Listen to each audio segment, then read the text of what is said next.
Hadirin, kita harus siap mati kapanpun. Kesuksesan di dunia itu alat ukurnya adalah husnul khotimah atau tidak. Nah, supaya kita punya bekal, asal tahu saja bekal kita adalah amal soleh. Maka seharusnya setiap waktu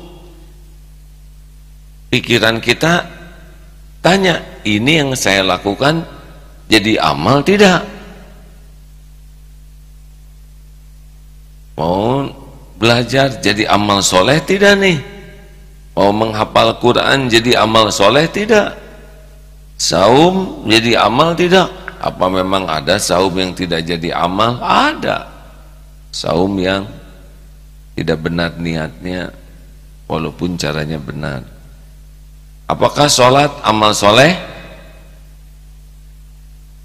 Apakah sholat amal soleh? Tergantung. Kalau niatnya riya, tidak jadi amal soleh. Kan amal itu ada dua, ada amal yang sah, ada amal yang diterima. Haji juga ada yang hajinya sah karena benar rukun wajibnya, tapi tidak diterima oleh Allah karena niatnya tidak benar. Amalnya barusan sholat, wudu dulu tidak, ruku, sujud, semuanya dipenuhi betul. Nah, tapi belum tentu diterima, tergantung niatnya.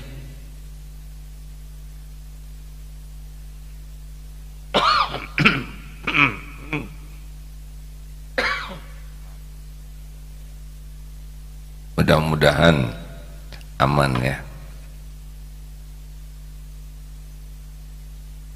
Lanjutkan.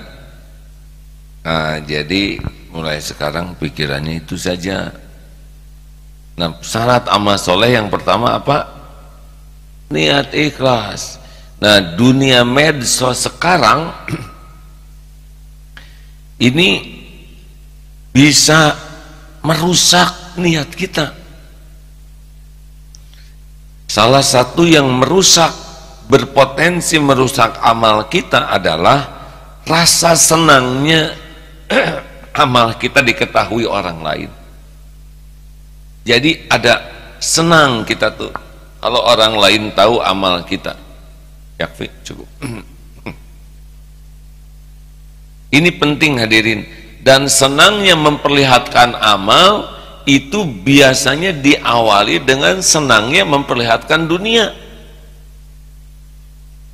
Kita punya barang, senang diketahui orang, orang muji, bahagia hati ini. Cukup Pak? Alhamdulillah.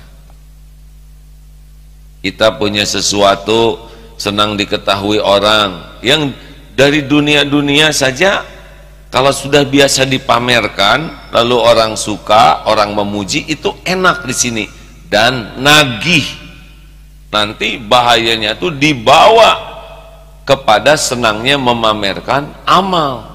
Ini hancur berarti. Makanya orang yang sudah terbiasa senang sekali dipuji orang dalam urusan dunia, ngobrol juga akan beda, ngobrol juga akan dikemas, nanti ditambah-tambah, dibuat, diada-adakan, didramatisir. Kenapa? Supaya dipuji oleh orang yang diajak ngobrol. Ingin dianggap pintar, ingin dianggap pengetahuannya luas, ingin dianggap bahasanya fasih, ingin, pokoknya dalam ngobrol itu bukan ingin menyampaikan kebenaran, tapi lagi cari kedudukan di hati orang. Nanti ngobrol apapun lihat saja, dia akan jadi paling hebat. Kalau ngobrol virus corona, dia jelas sekali seakan-akan dia virusnya, ya.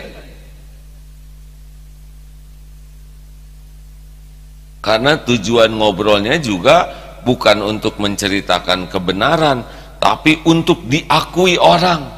Nih saya ini pengetahuannya luas, nih saya pengalamannya banyak, nih saya sudah ke luar negeri, nih saya, pokoknya apa saja dikemas supaya dipuji orang. Is kucing, Ini kucing bulunya panjang, lucu ya, seperti singa. Saya udah ke Singapura 2 kali, gitu. Dan tidak nyambung. Dari kucing lewat jadi pengumuman.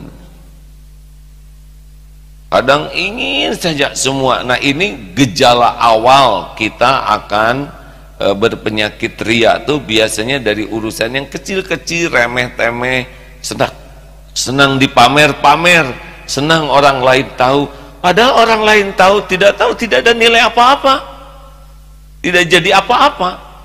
Hanya kita saja puas kalau kita tuh dianggap lebih dari kenyataan. Hati-hati hadirin, ini kebiasaan senang memamerkan sesuatu itu awal daripada kita berpenyakit ria. Nah, medsos itu adalah salah satu potensi membuat kita senang pamer. Apa aja dipamerkan? Punya sepatu baru, jeng, ngebagi sepatu, enggak. Dan yang lebih mengerikan sebetulnya sepatu itu pinjem atau belum lunas, tapi pamernya duluan lunas dan tidak diberitahu bahwa ini belum lunas. Hati-hati ini hadirin. Ada yang lebih ini lagi ya, dijemput, ada yang pamer mobil bagus, gini-gini, ada mobil bagus diparkir, terus dia nyender, red begitu. Apa maksudnya? Mungkin memperlihatkan ini model boleh tidak dilarang, ini tidak boleh kita suudon. Wih, dia dipotret nggak apa-apa. Tapi kalau kita ya melakukannya, apa maksudnya mobil orang dipotret dan kita nyender dan yang punyanya ada di dalam ya. Sambil geleng-geleng kepala, hanya kacanya hitam nggak kelihatan.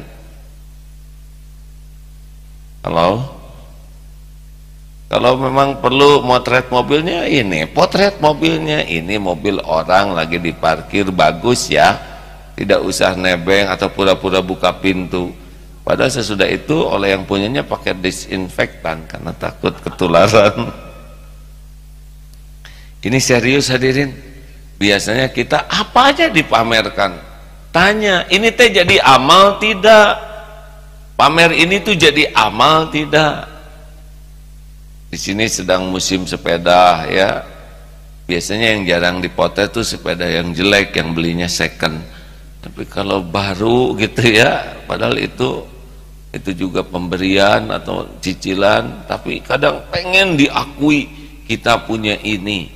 Padahal sepeda cuman besi, karet ya kan, tapi kenapa kita menjadi merasa terhormat oleh sepeda itu? Terus apa perlunya orang lain? Tanya, ini teh amal atau tidak? Tapi saya niatnya memberi contoh apa? Tanya terus. Oh, kalau rajin bertanya begini, kita akan lebih punya peluang untuk mengambil sikap yang lebih baik dibanding yang tidak bertanya. Hati-hati segala diposting. Kalau kita segalanya ingin diketahui orang, itu awal. Biasanya dari dunia dulu yang ingin dipamerkan tuh, harta, gelar, pangkat, jabatan, penampilan, apa saja ingin diposting supaya orang lain tahu, supaya orang lain tahu, supaya orang lain tahu. Apa maksudnya? Harapannya orang lain dengan tahu akan kagum kepada kita, akan memuji kita. Terus apa artinya kalau kita dipuji orang? Gak ada apa-apanya. Gak ada apa-apanya. Demi Allah, seluruh manusia memuji kita, tidak ada apa-apanya, tidak akan mengubah apa yang Allah berikan kepada kita, tapi dijamin bisa merusak hati kalau sudah senang dipuji. Karena orang yang sudah ketagihan dipuji, apapun dia akan kemas supaya dipuji orang, termasuk sakit atau capek. Kalau capek misalkan ya, padahal nggak begitu juga, nggak apa-apa, tapi dia akan terus berat sekali kerjaan hari ini. Padahal kalau duduk normal bisa, tapi dia dagang supaya dianggap bekerja keras, pejuang yang gigih, letih gitu. Padahal duduk normal, alhamdulillah bisa, tapi kan dagang ya, harus didagangkan. Termasuk misalkan sakit dikit juga dia akan acting supaya kelihatan orang sabar. Jadi akan diperlihatkan apa aja nanti dia dagangkan, supaya nanti kalau punya anak dia akan tampakkan kalau dia seorang ibu yang penyayang, kalau dia seorang bapak yang care. Apapun nanti dia dagangkan. Bekerja juga nanti tujuannya dipuji sebagai pekerja yang disiplin, pekerja yang jujur, semuanya nanti dia kemas. Apa bedanya orang yang mengemas dengan orang yang baik asli? Bedanya adalah bunglon, beda-beda. Kalau tidak ada orang, beda lagi. Kalau ada orang, beda. Bagusnya tuh karena ada orang. Kalau nggak ada, nggak dia, nggak semangat. Atasan nggak ada, nggak semangat. Tapi kalau ada, rajin. Begitulah orang yang akan berpeluang hidupnya tidak ikhlas. Maka mari sekarang tanya ke hati, ini teh apa sih niatnya gini-ginian teh? Pengen dipuji Allah atau ingin dipuji orang? Perlukah setiap orang lain tahu? Terus kalau tahu mau apa? Kalau orang kagum terus gimana? Orang kagum kepada kendaraan kita, apakah dia bantu cicilannya? Tidak, tetap kita yang nyicil ya, benar. Kita setekah pola berjuang supaya dikagumi orang, kita yang babak belur, kita yang sakit pinggang, tetap aja resiko kita yang mikul, dan resiko terbesarnya tidak ada pahalanya. Ayo latih, tanya mau apa sih segala dipamerin? Mau apa? Punya jam bagus, udah pakai aja, tidak usah dipotret dan orang lain tahu semua jam kita. Bagi jam juga enggak, iya kan? Bolehkah punya jam bagus? Ya terserah. Kalau memang kebeli dan tidak jadi ria, pakai saja. Biasanya yang bagus tuh katanya kecepatannya lebih tinggi, berarti jam ngaco hadirin. Asal tahu aja Bu, Pak, makin bagus, makin mahal, makin keren ya, itu menggelitik hatinya tuh lebih kuat untuk ingin diketahui orang. Bukan tidak boleh punya, silakan punya, yang jangan itu diperbudak benda, diperbudak perbuatan sehingga niatnya hanya ingin dipuji orang.